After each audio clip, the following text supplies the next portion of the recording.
사도행전 19장 8절 9절입니다. 사도행전 19장 8절 9절 말씀. 자, 사도행전 19장 8절 9절 우리 한 목소리로 같이 한번 읽겠습니다.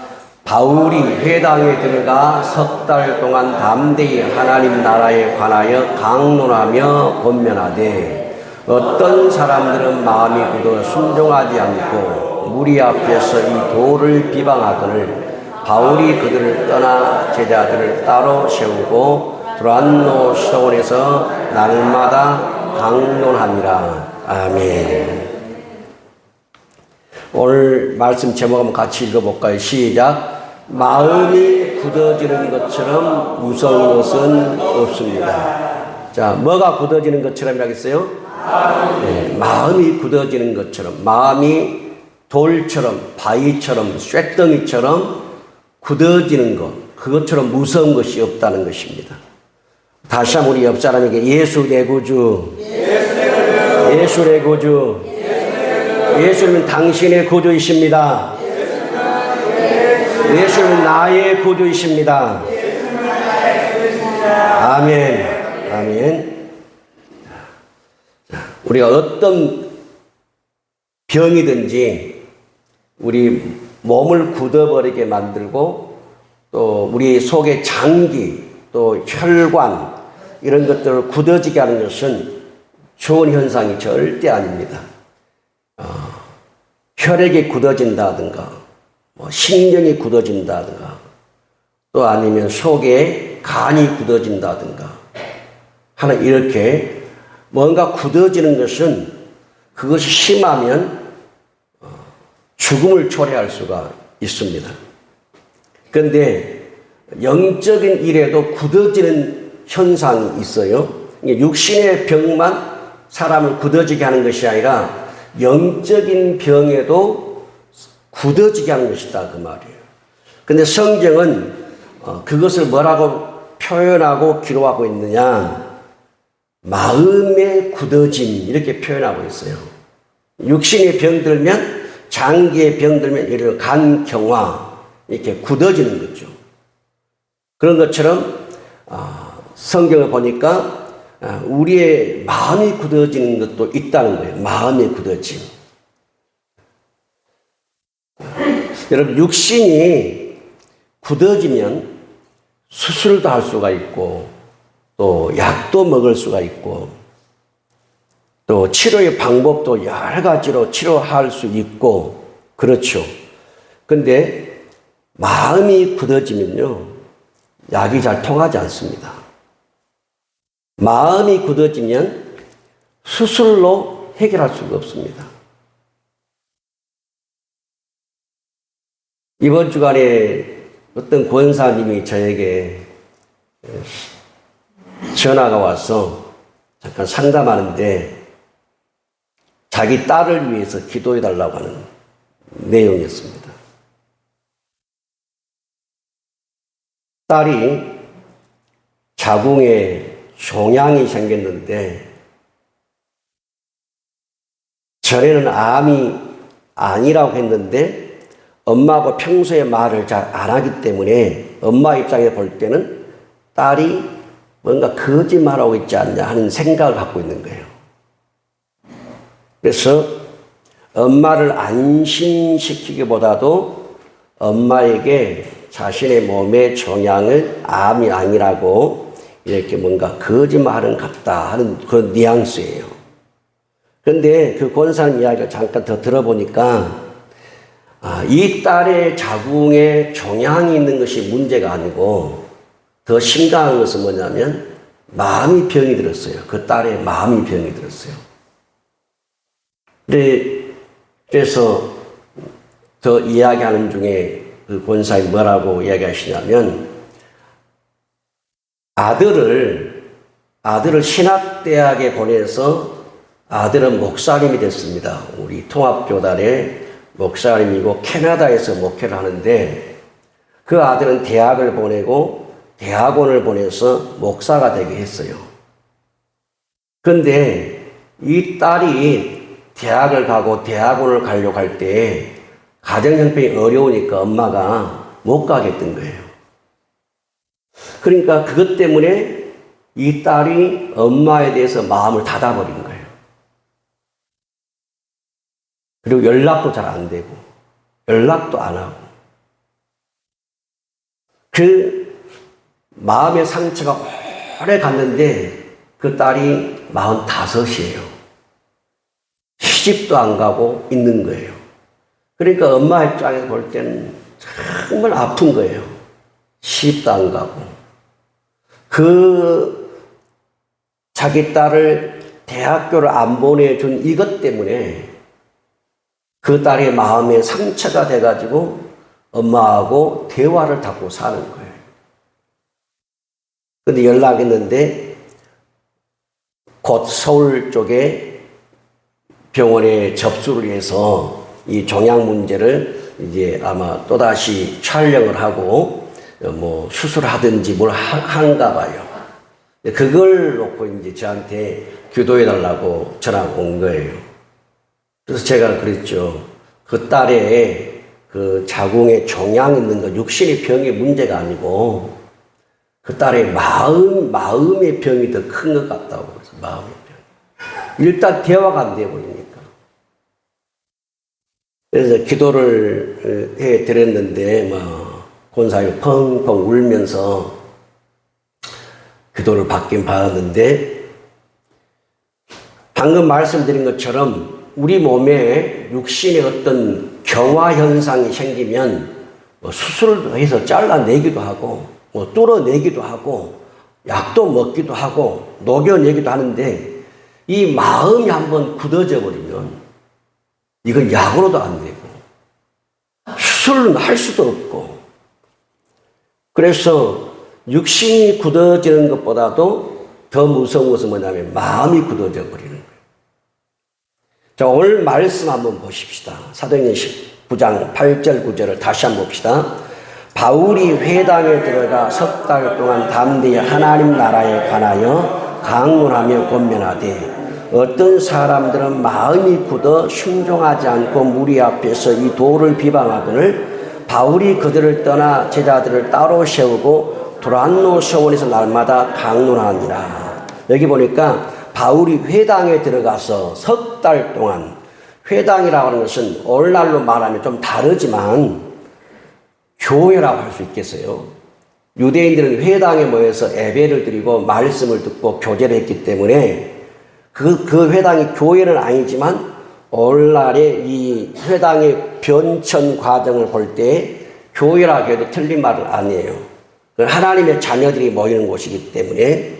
근데 회당에 들어가서 석 달 동안 담대히 하나님 나라에 관해서 천국에 대해서 회개하라. 천국에 가까이 왔다. 예수 그리스도를 구주로 영접하고 천국을 준비하라. 하여튼 바울이 모든 복음의 그 지식과 지혜를 가지고 복음을 전하는데 어떤 일이 벌어졌냐면 말씀 보니까 어떤 사람들은 마음이 굳어 그랬어요. 한번 따라서 할까요? 마음이 굳어. 마음이 굳어. 이 마음이 굳어, 이 굳다, 굳어버린다 이 말이 어떤 뜻이냐면 이게 의학 용어입니다. 의학 용어. 이 굳어버린다는 것은 의학적으로 쓰는 용어예요. 그러니까 간이 굳어버린다, 신경이 굳어버린다, 피가 굳어버린다, 이게 의학적 용어예요. 근데 이 의학적 용어를 지금 성경에 쓰고 있다는 거예요. 마음이 굳었다. 그 말은 의학적으로도 지금 바울이 하나님의 말씀을 가르칠 때 그 말씀을 듣는 사람들 가운데 의학적으로 볼 때 마음이 굳어서 병들어 버린 사람들이 있다는 거예요. 그 자리에. 석 달 동안을 바울이 계속 회당을 출입하면서 하나님의 나라에 대해서 계속 말씀을 강론하고 권면하고 이렇게 예수 그리스도를 영접하고 하나님 나라의 임재를 경험하고 하나님 나라의 삶을 살아가야 된다고 하는데도 불구하고 어떤 사람들은 마음이 굳어서 순종하지 않고 또 다른 사람들 앞에서 하나님의 말씀을 막 비방하는 거예요. 그 회당 안에서. 그래서 이 지금 사도행전 19장 8절 9절에 보면 사람의 마음이 굳어지면 나타나는 현상 세 가지가 있습니다. 따라서 합니다. 첫째는 순종하지 않는다. 자, 마음이 굳어지면 하나님의 말씀에 순종하지 않는다는 겁니다. 그래서 순종하지 않고 두 번째 따라서 합니다. 말씀을 비방한다. 두 번째, 마음이 굳어버린 사람에게 나타나는 현상이 뭐냐? 하나님의 말씀을 듣고도 자꾸 비방하는 거예요. 세 번째, 따라서 합니다. 말씀에서 분리된다. 오늘 말씀 보니까 이들이 순종하지 않고 하나님의 말씀을 비방했어요. 바울의 가르침과 권면과 설교를 비방했습니다. 그러니까 세 번째 어떻게 했느냐? 한번 따라서 합니다. 바울이 그들을 떠나버렸어요. 석 달 동안을 하나님의 말씀을 가르치고 권면할 때 계속 마음이 굳은 사람들이 순종하지 않고 하나님의 말씀을 비방할 때 바울이 그들을 떠나버렸습니다. 그리고 제자를 따로 세워서 두란노 시온에서 날마다 하나님의 나라에 대해서 강론하기 시작했습니다. 여러분, 최고의 불행이 뭐냐? 사도가 무리를 떠나는 것입니다. 더 이것을 표현을 극대화시키면 주님이 우리를 떠나는 거예요. 말씀을 전해도 듣지 않으니까 순종하지 않고 도리어 그 말씀을 계속 비판하고 비난하니까 마지막은 뭐냐면 바울이 떠나버린 것처럼 주님도 떠난다는 것입니다. 주님이 떠나는 것처럼 불행한 것이 없습니다.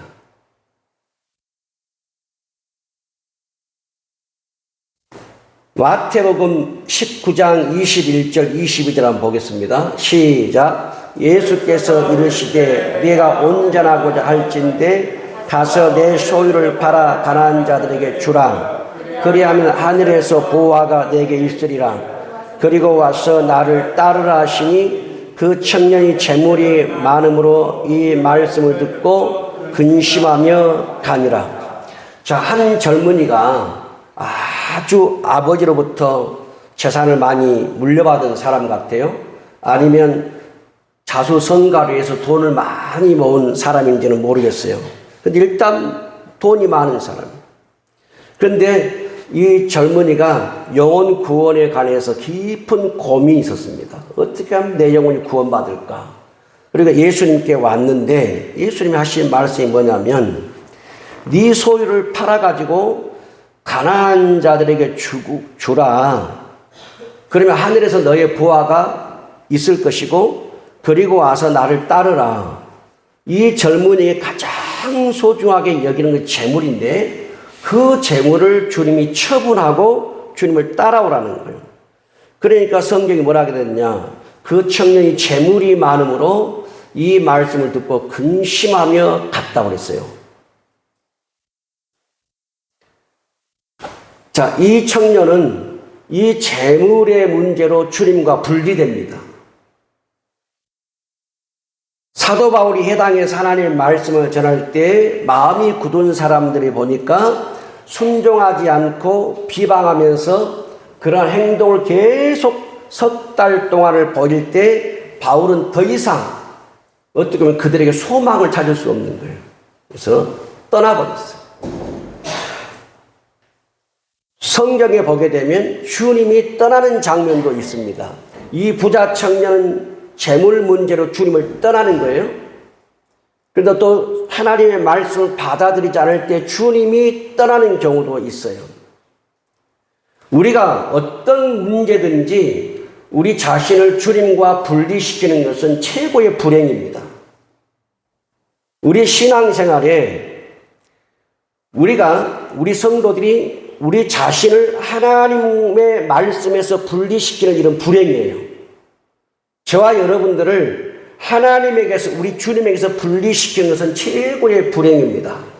우리가 말씀을 읽고 기도를 하고 우리가 신앙으로 살면서 우리 속에서 주님께 나로 하여금 가까이 가지 못하게 하는 죄나 불순종이나 고집이나 거역이나 완고함이나 이런 것들은 우리가 분리시키면 시킬수록 우리가 주님께 가까이 가는 지름길이 되는 거예요. 그런데 우리의 삶에서 분리시켜야 될 것은 분리시키지 않고 우리가 말씀을 나에게서 분리시키고 주님을 나에게 분리시키는 것은 자기 자신에게 화를 자초하는 것이고 그 불행이에요. 불행. 우리가 살면서 손발을 잃을 수도 있어요. 사고로. 몸에서 분리될 수가 있습니다. 그렇다 하더라도 우리는 주님에게서 우리를 분리시키면 안 되는 거예요. 우리가 분리시킬 것이 있고 분리시켜서 안 될 것이 있단 말이에요. 그런데 오늘 말씀 본문에 보게 되면 이 무리들이 마음이 굳어서 순종하지 않고 오히려 하나님의 말씀을 비방할 때 바울은 그들을 떠나버렸습니다. 바울이 떠났다기보다도 그들이 하나님의 말씀에서 자신을 분리시키고 사도 바울에게서 분리시킨 거예요. 그래서 우리 성도들이 지혜로운 신앙을 하려면 하나님의 말씀에서 나를 절대 분리를 시키면 안 돼요. 우리 주님께 나를 분리시키면 안 되고 내 속에 주님께 가까이 가지 못하게 하는 것이 무엇인가, 하나님께 나가지 못하게 하는 것이 무엇인가, 이것들을 우리가 분리시킬 수 있는 게 지혜고 그게 진짜 지식이단 말이에요. 하나님의 말씀에서 자신을 이렇게 분리시키잖아요. 하나님의 말씀에 나를 분리시키면 어떤 일이 벌어지냐면 그 말씀에 순종하지 않습니다. 그리고 그 말씀을 비방하는 일이 벌어지는 거예요. 그러면 왜 우리가 하나님의 말씀에 불순종하고 그리고 하나님의 말씀을 비방하는 것이 무서운 일이냐? 요한복음 3장 36절 한번 보겠습니다. 시작.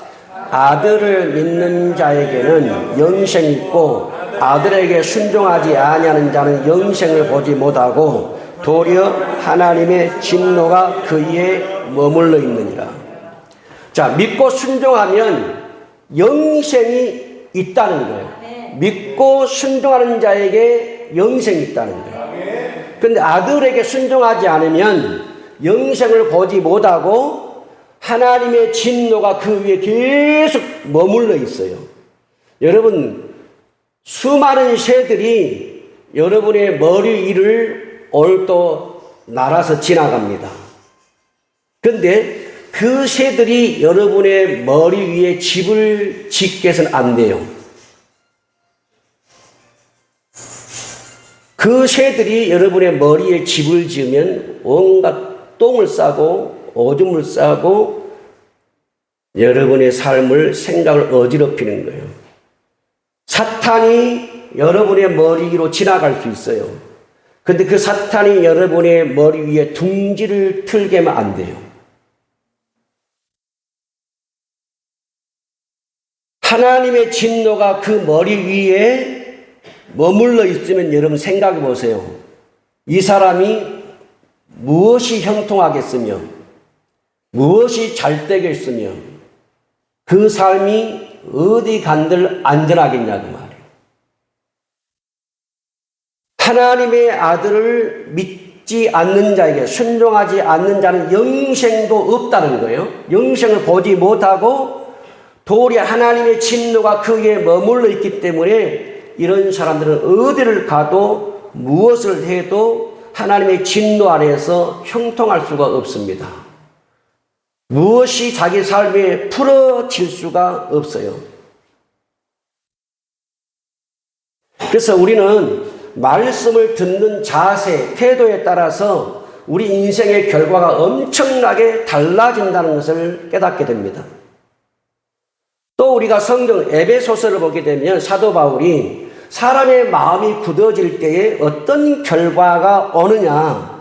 에베소 4장 17절 19절의 말씀 시작.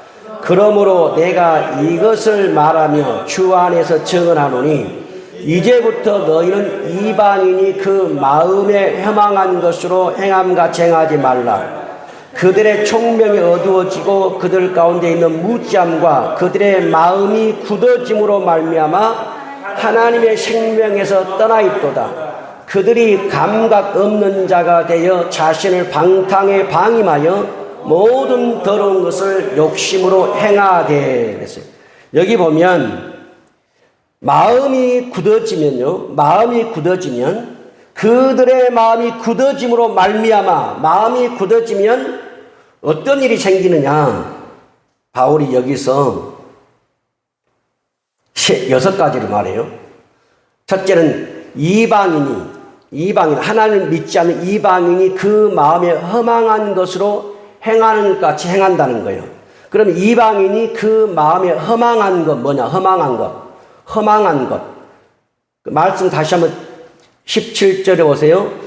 이제부터 너희는 이방인이 그 마음에 허망한 것으로 행함같이 행하지 말아라. 이방인들은 그 마음이 허망하다는 거예요. 허망이 뭐냐면 마음이 텅 비어버렸다 그 말이에요.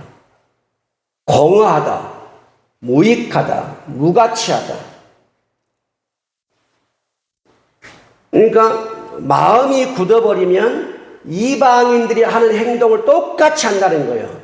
이방인들은 허망한 마음, 텅 빈 마음, 공허한 마음, 무익한 마음, 무가치한 마음. 그러니까 마음이 굳어버린 사람들은 가치 없는 일에 자기 시간을 투자하는 거예요. 가치 없는 일에, 무익한 일에 자기 인생을 바치는 거예요.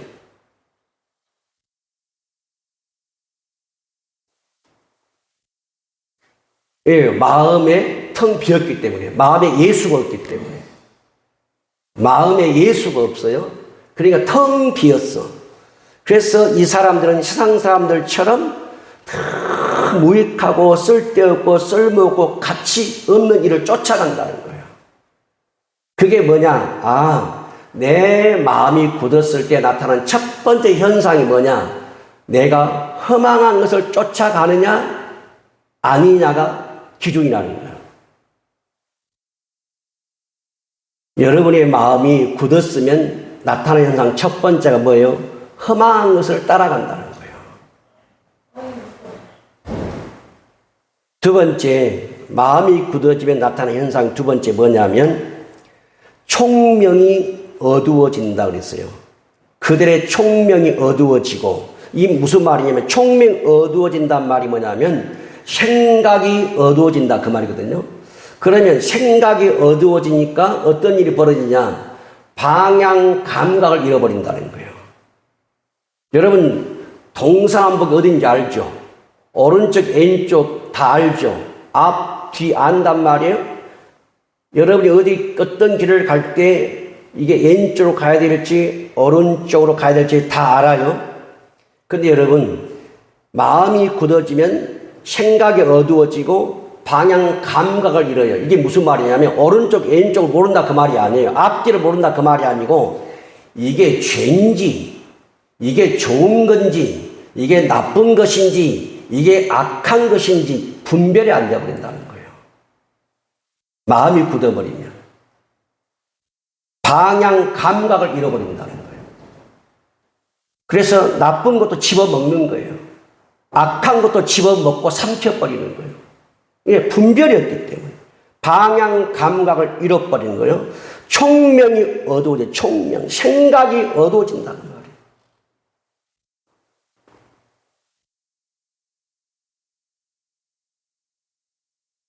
그 다음에 세 번째 보면 하나님의 생명에서 떠난다 이렇게 되어 있어요. 하나님의 생명에 떠나 있도다. 이게 뭐냐면 영적 탯줄이 끊어져 버렸다 그 말이에요. 여러분 마음이 굳어지면 나타나는 세 번째 현상이 뭐냐면 하나님의 생명에서 떠나요. 즉 탯줄이 끊어져 버리는 거예요. 여러분 엄마 뱃속에 있는 아기는 탯줄이 끊어지면 죽습니다. 영적인 탯줄이 끊어지면 죽는다는 거예요. 마음이 굳어지면 세 번째 나타나는 현상이 하나님의 생명에서 떠난다는 거예요. 그래서 영적인 탯줄이 끊어지니까 하나님으로부터 영적인 양식을 공급받을 수가 없어요. 은혜를 공급받을 수가 없습니다. 말씀을 공급받을 수가 없어요. 그러니까 그 영혼이 곤고한 거예요. 죽는 거예요. 네 번째, 마음이 굳어짐으로 바울은 뭐라 하겠느냐? 감각 없는 자가 된다 그랬어요. 감각 없는 자. 여러분, 감각이 없단 말이 뭔지 아세요? 아픔을 느끼지 못한다 그 말입니다. 그러면 아픔을 느끼지 못한다 그 말은 달리 말하면 뭐예요? 식물인간이다 그 말이에요. 여러분, 식물인간은 아픔을 느끼지 못합니다. 몸이 욕창이 생겨서 구더리가 바글바글 해도 구더리가 붙은지를 몰라요. 썩어버려도. 식물인간이 그래요. 여기 감각 없는 자가 된다 그 말이 뭐냐면 영적인 식물인간이 돼서 하나님의 말씀을 해도 회개할 줄을 모르고 하나님의 말씀을 전해도 울 줄을 모르고 하나님의 말씀을 전해도 감사할 줄도 모르고 하나님의 말씀을 전해도 기뻐할 줄도 모르고. 왜요? 식물인간이기 때문에. 감각이 없어요. 그래요.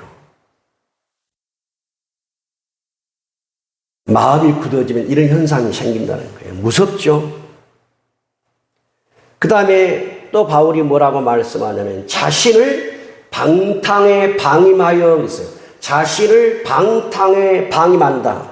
말은 무슨 말이냐면 마음이 굳어지니까 방탕한 일에, 타락한 일에 자신을 몸을 내준다는 거예요.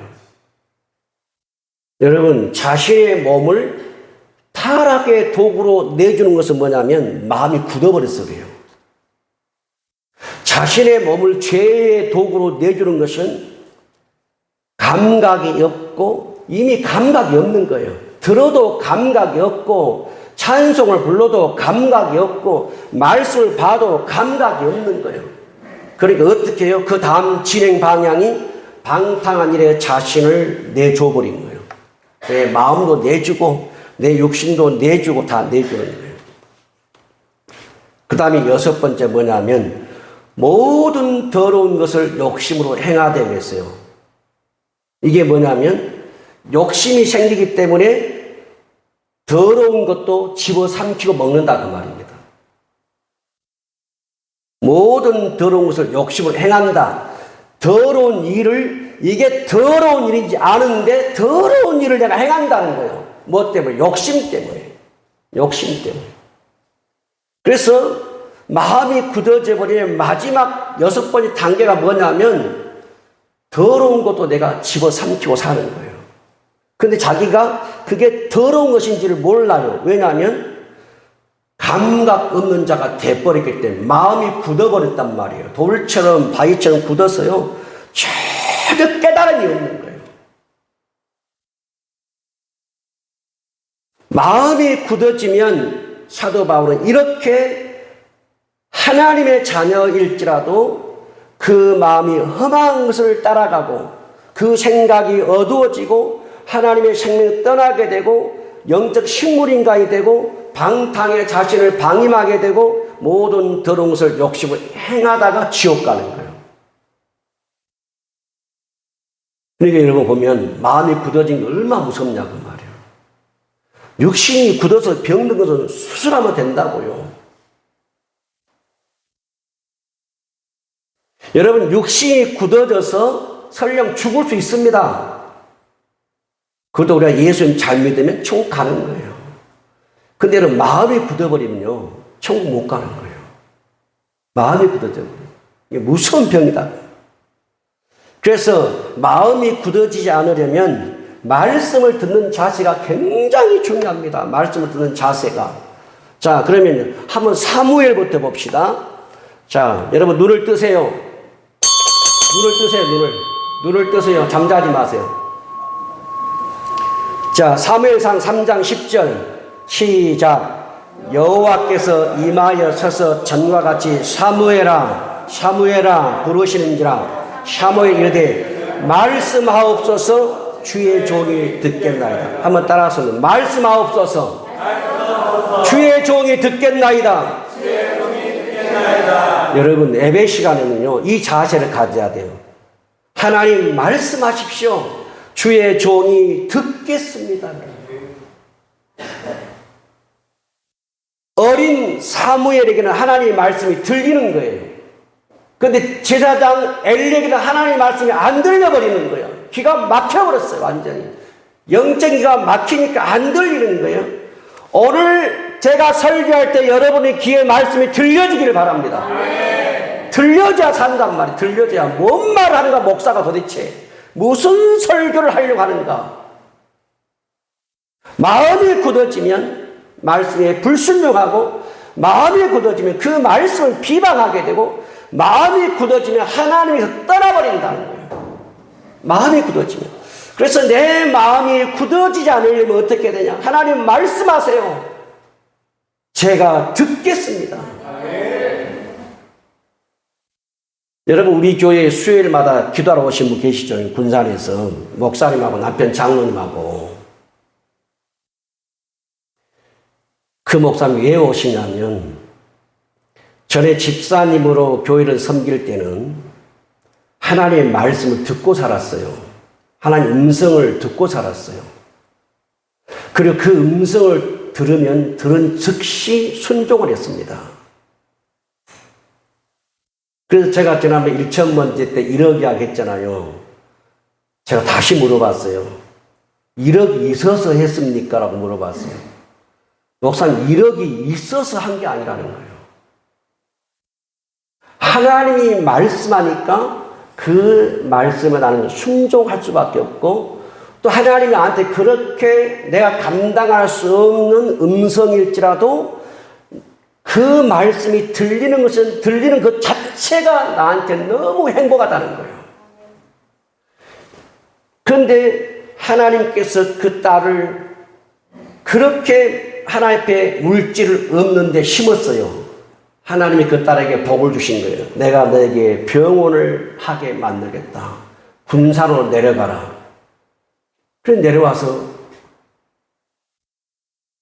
자기 생전에 할 수 없는 일을 병원을 운영하는 거예요. 요양을 운영하고.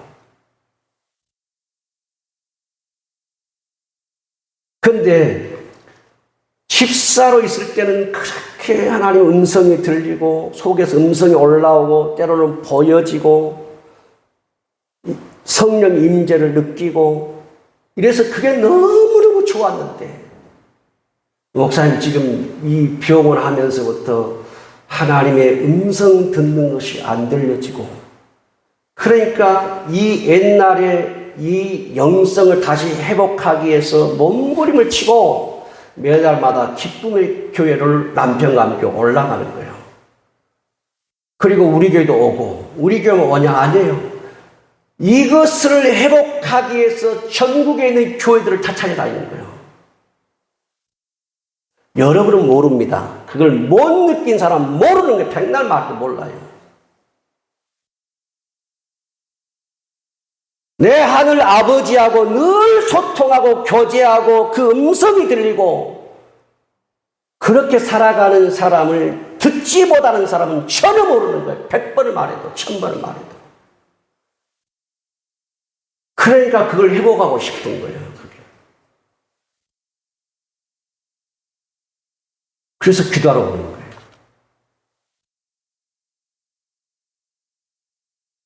하나님의 말씀에서 떠나면 불행해집니다. 제가 그분한테 그랬어요. 목사님의 신앙이 초창기 연약했을 때 하나님이 환상을 통해서 꿈을 통해서 음성을 통해서 보여주고 들려주기도 합니다.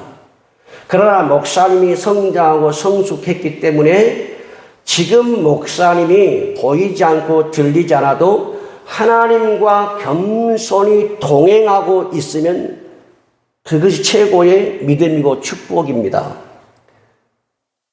그 이야기를 해줬단 말이에요. 근데 그 이야기도 위로가 안 되는 거예요. 그분은요, 이야기를 저하다 보면 오직 하나님밖에 모릅니다. 오직 예수밖에 몰라요. 오직 예수밖에 모릅니다. 그러니까 꿈을 못 꾸어도, 환상이 안 보여도, 음성이 안 들려도 그분은 예수 사랑해 누구보다. 예수를 위해서는 모든 걸 버릴 수가 있는 사람이에요. 자, 그랬어요. 나는 목사님을 진짜 존경스럽습니다. 목사님을 존경합니다. 이유는 목사님 예수님을 그렇게 사랑하고 예수님 마음에 담고 예수만 위해 살려고 하니 목사님 내가 존경합니다. 그런데도 그분은 다시 옛날의 영성을 찾기를 원해요. 그래서 여기 와서 기도한 거 보셨죠? 몸부림을 쳐버리는 거예요. 얼마나 부르지 목이 나가서 주사 맞아야 되고 온몸을 떼굴떼굴 굴러야 되고 남편이 볼 때 미쳤죠. 아내가. 그렇게 기도하니까. 영의 세계를 모르는 남편이 그 아내를 어떻게 이해하겠습니까? 죽어서 깨라도 몰라요. 그것을. 이게 영의 세계예요.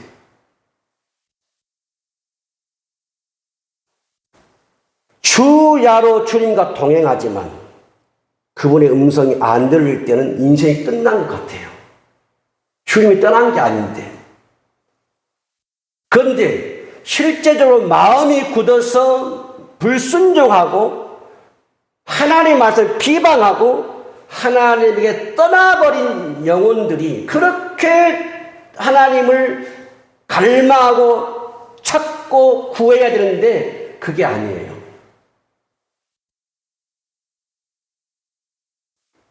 우리는 성도님들이 예배 드릴 때마다 하나님 오늘 주일날 저에게 말씀해 주십시오. 제가 듣겠습니다. 이게 돼야 돼요. 분명히 여러분들에게 들어야 될 말씀이 있어요. 우리 성도 들어야 될 말씀이. 사무엘은 그랬습니다. 어린아이인데 하나님 말씀하옵소서 주의 종이 듣겠습니다. 그렇게 내가 들으려고 해야 하나님 말씀이 귀에 들려지는 거예요. 내 귀를 닫아버리면 들려지지 않았어요. 여러분이 여기 와서 잠자죠? 눈 감아버리죠? 졸아버리죠? 말씀이 들릴 일이 없습니다. 여러분. 사탄에게 속는 거예요.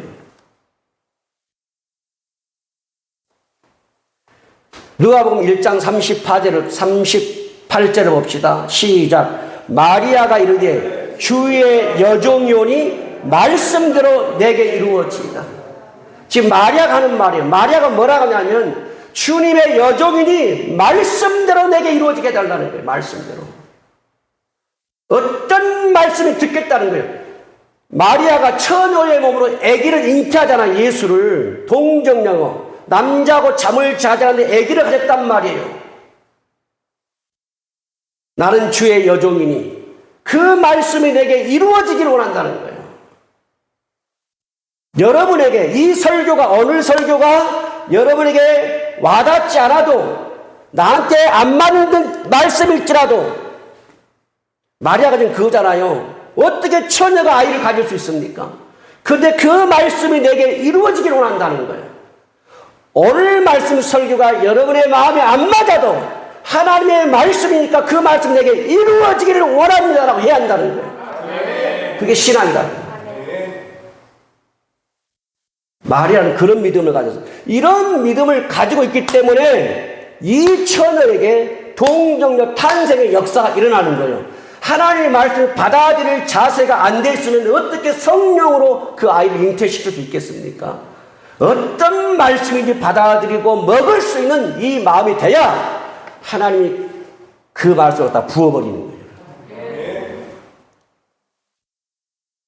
누가복음 10장 38절 39절 한번 볼까요? 시작. 그들이 길 갈 때에 예수께서 한 마을에 들어가시매 마르다라 이름하는 한 여자가 자기 집으로 영접하더라. 그에게 마리아라 하는 동생이 있어 주의 발치에 앉아 그의 말씀을 듣더니 그랬어요. 예수님이 나사로, 마르다, 마리아의 집에 방문하면 이 마르다는 무슨 일을 하냐면 항상 주님의 발밑에 앉아가지고 주님 쳐다보면서 말씀 듣는 거예요. 말씀을 들어. 언니는 주방에서 예수님을 섬기기 위해서 막 요리하느라 바빠요. 그것도 필요해요. 주님을 섬기는데.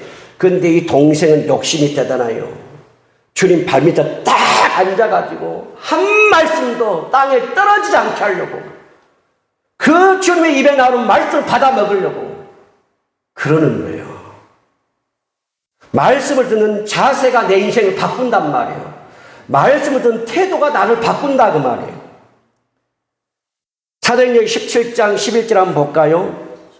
시작. 베레아에 있는 사람들은 데살로니가에 있는 사람들보다 더 너그러워서 간절한 마음으로 말씀을 받고 이것이 그러한가여 날마다 성경을 상고함으로. 보니까 이 베레아에 있는 성도들은요, 데살로니가에 있는 성도들보다 첫째 마음이 너그럽다. 마음이 너그럽다는 말이 뭐냐? 마음이 고상하다 그 말이에요. 무슨 말이냐면 마음이 너그러우니까 하나님의 말씀에도 쏙쏙 다 받아들이는 거예요. 마음이 너그러우니까, 마음이 크니까 하나님의 말씀 전부 다 받아먹는 거예요. 마음이 적고 마음이 작으면 이 말씀을 칼질하고 난도질하고 들어갈 것이 없다는 거예요. 근데 마음이 크니까요, 그릇이 크니까 사도들이 어떤 말씀에 다 그 말씀을 마음에 받는 거예요. 두 번째, 어떻게 말씀 받았느냐 보니까 베레아 교회 성도들은 간절한 마음으로 말씀 받았다. 간절한 마음으로. 이 뭐냐면 한 구절의 말씀이라도 놓치지 않으려고 집중했다는 거예요. 우리 성도들이 연세가 있어 그런지 몰라도 설교 듣고 나가면 설교 잊어버린대요. 설교 듣고 나가면 잊어버려요. 근데 여러분, 듣고 일주일간 묵상해야 돼요. 다 놓치고더라도 여러분 딱 한 가지, 오늘 목사님 설교할 때 마음이 굳어지면 안 된다고 했는데, 마음이 굳어지면 안 된다고 했는데 이거 기억할 수 있죠? 마음이 굳어지니까 불순종하고, 마음이 굳어지니까 그 말씀을 비방하고, 마음이 굳어지니까 하나님의 말씀에 떠나버리고, 이런 결과가 오는데 원인은 마음이 굳어지는 거예요. 그러니까 일주일 동안 여러분 내 마음이 굳어지지 않게 해달라고 주님. 그리고 마음이 굳어지고 안구한 사람들을 볼 때마다 나는 저렇게 내 마음을 굳어버리게 해서 안 되겠다. 내 마음을 저렇게 강팍하게 해서 안 되겠다 하고, 여러분 이건 기억할 수 있잖아요. 마음의 굳어짐.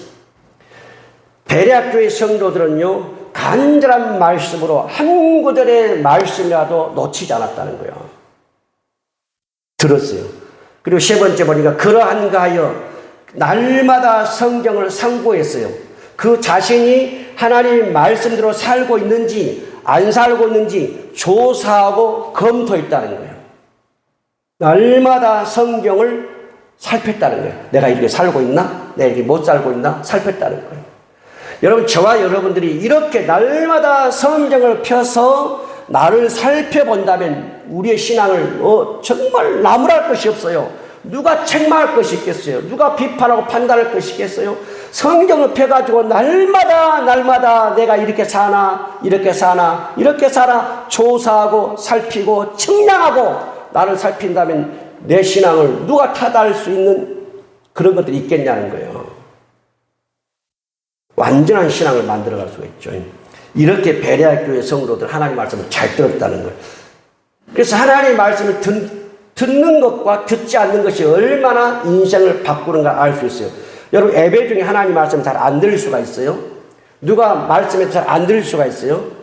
왜 그런지 아세요, 여러분? 자, 에스겔 36장 시작. 또 새 영을 너희 속에 두고 새 마음을 너희에게 주되 너희 육신에서 굳은 마음을 제거하고 부드러운 마음을 줄 것이며 또 내 영을 너희 속에 두어 너희로 내 율례를 행하게 하리니 너희가 내 규례를 지켜 행할지라. 여러분, 이 말씀을 에스겔 36장 26절 27절이 어떤 말씀이냐면 너희 육신에서 굳은 마음이야. 너희 육신의 굳은 마음을 제거하고 부드러운 마음을 줄 것이며 이렇게 했어요. 그 다음에 내 영을 너희 속에 두어. 여러분 굳은 마음이 제거가 돼야 성령 임하는 거예요. 굳은 마음이 제거돼야 이게 제거돼야 성령 임하고 부드러운 마음 임하는데 이 성령 임하면 어떤 현상이 벌어지냐. 내 율례를 행할 것이다. 너희가 내 규례를 지켜 행할 것이다. 이렇게 되어 있어요. 그러니까 우리 마음이 굳은 상태에서는 하나님의 말씀을 지켜 행할 수 없다는 거예요. 돌처럼 굳어버린 상태에서는. 그런데 우리 마음속에 이 돌 같은 굳은 마음을 제거하고 즉 회개하고 부드러운 마음이 되어서 살같이 부드러운 마음이 되어서 성령 임하면 어떤 일이 벌어지냐. 하나님의 율례를 행하고 하나님의 규례를 지킨다는 거예요. 2006년도 12월 달에 겨울에 망경 수련이 있어요. 망경 수련은. 다 아실 거예요. 망경 수련은. 전주 안디옥 교회가 사가지고 지금 선교사들 센터를 하고 있잖아요. 어마어마 큰 땅이죠. 제가 그곳을 들렀어요. 2006년 12월 달에. 그때 한 3, 40명이 거기에 모였었는데 저는 그때 영적으로 아무도 모르니까 거기에 적어도 온 사람들은 그래 나름대로 기도를 꽤 하는 사람들, 하나님의 음성을 듣고 사는 사람들, 그런 사람들이 거기로 왔어요.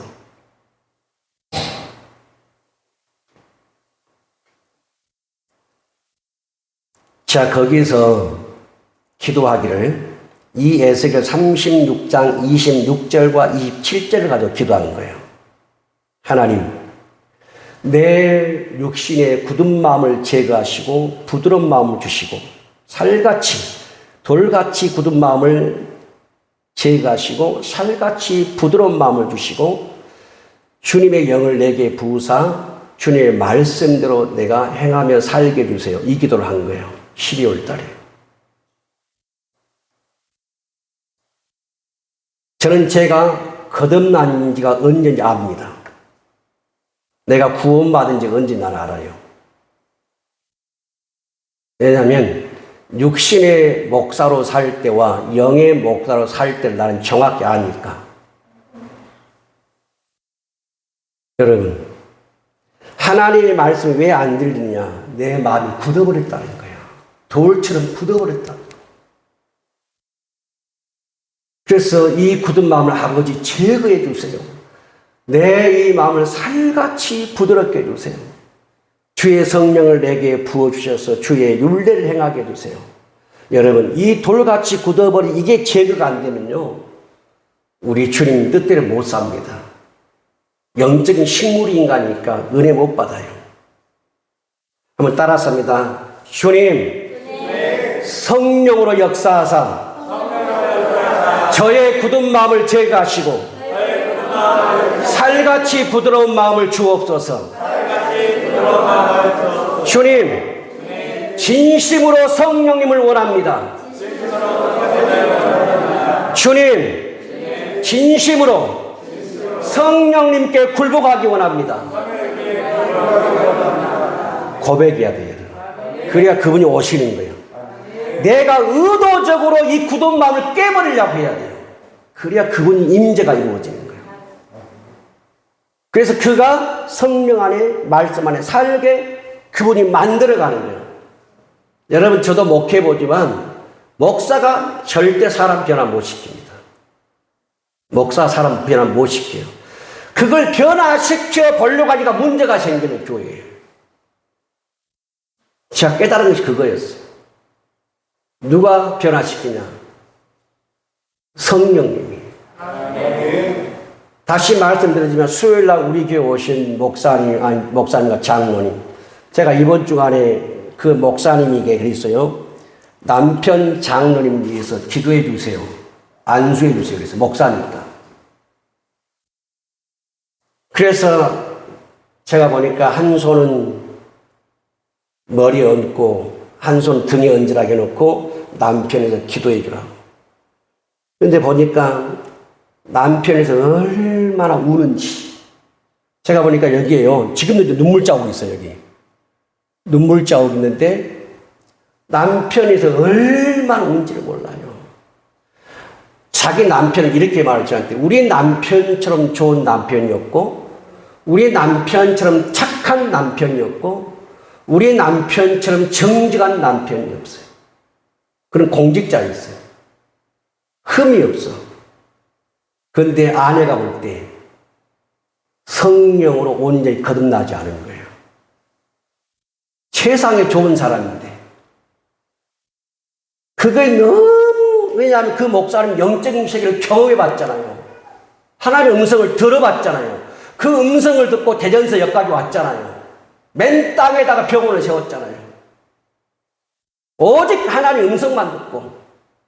그러니까 그분은 하나님을 알아. 경험해서. 남편은 모르는 거예요. 대전서 큰 교회 있었어요. 15장을 있어. 너무너무 안타까워서 이날 기도하는데 보니까 자기 남편이 가슴 후에 파는 거예요. 가슴 후에 파.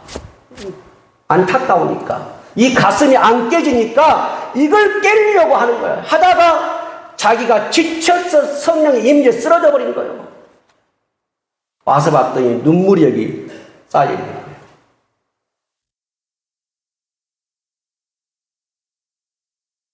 아는 사람만이 그렇게 울 수가 있어요, 여러분. 아는 사람만 울 수 있어요. 성령으로 거듭나고 성령을 만나보고 경험한 사람만이 그렇게 할 수가 있는 거예요. 목사가 사람 변화 못 시켜요. 성령이 하셔야 돼요. 근데 여러분, 성령이 하시는 거 어떻게 하냐? 여러분이 주님 성령을 내가 원합니다. 내가 성령께 굴복하기 원합니다. 돌 같은 굳은 마음을 제거해 주시 살같이 부드러운 마음 달라고 해야 되는 거예요. 이걸 안 하면, 입을 벌리지 않으면 주님의 성령 역사하지 않아요. 여러분 입을 열어야 된다고 말이에요. 그래야 그분이 역사하는 거예요. 여러분이 입만 벌려 열어도 은혜가 되는 거예요.